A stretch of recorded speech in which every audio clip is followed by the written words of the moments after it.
Aujourd'hui, je m'adresse à toutes les personnes athées et agnostiques qui commentent sur mes vidéos. Je sais que la majorité d'entre vous ne me veulent pas de mal. La majorité, vous voulez juste chercher la vérité. Et je le sais parce que je suis passé par là également. J'étais né dans une famille bouddhiste et après j'ai dû rejeter toutes les croyances et je suis devenu athée. Puis ensuite, avec le temps, je suis devenu agnostique et alhamdulillah, je suis devenu musulman.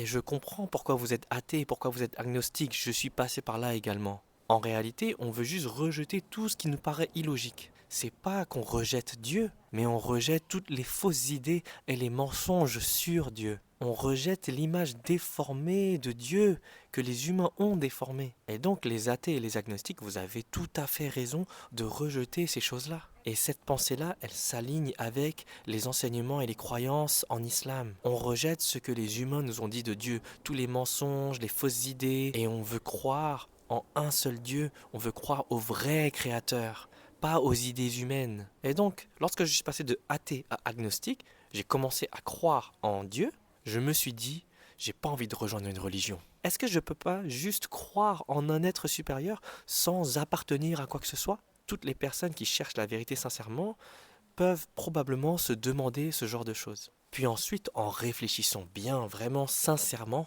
honnêtement dans mon cœur, je me suis dit, ok, si Dieu existe, eh bien Dieu doit être bon. Dieu doit être la source du bien.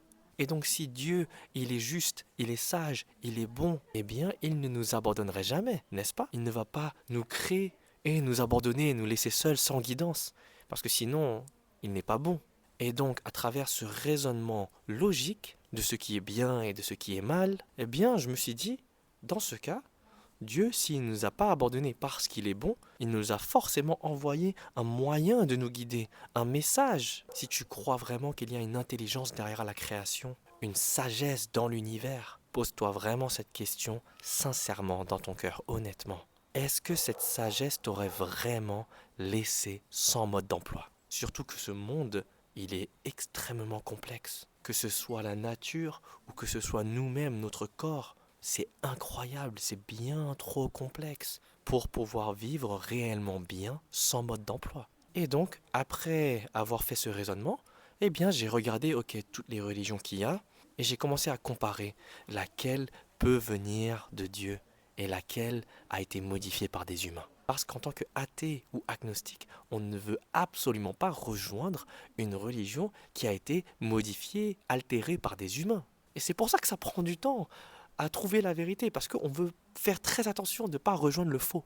Et du coup, après avoir tout comparé, j'ai remarqué que l'islam, c'est littéralement la seule religion restante qui a son texte sacré inchangé. Depuis la première révélation, ça n'a jamais été modifié, jamais été altéré, jamais été changé par les humains. Et ça a été préservé dans la langue d'origine, dans la langue de la révélation. Et les musulmans, ils préservent cela, on est très sérieux sur ça. On ne veut absolument pas que les humains altèrent le Coran, parce que c'est la parole de Dieu directement révélée et préservée. Tous les autres textes sacrés manquent des parties et ne sont pas préservés dans la langue de la révélation. Et ils ont été altérés, il y a des ajouts, il y a des retraits de versets. Et les gens ne se réfèrent que sur des traductions parce que la langue d'origine des autres textes est perdue ou incomplète. Sauf, excepté, le Coran. Et donc voilà, bien sûr, Dieu est bon et il nous a donné le libre arbitre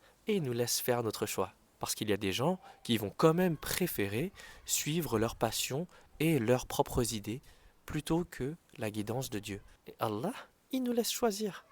Il nous a avertis, il nous a donné une guidance et il nous laisse choisir si on veut ouvrir le livre pour passer l'examen ou si on veut mettre le livre de côté et se dire vas-y je vais tout faire selon ma propre idée. Et donc on ne pourra pas se plaindre au jour du jugement qu'on n'a pas été guidé. La guidance elle est là, elle a été donnée. C'est nous-mêmes, avec notre libre arbitre, on décide si on veut être guidé par Dieu ou si on veut se guider soi-même. Et la réponse 1 est bien plus humble que la réponse 2, se guider soi-même. C'est un peu arrogant, non? Mais encore une fois, on est libre de choisir. Mais chaque choix aura des conséquences. Ce qui est logique également.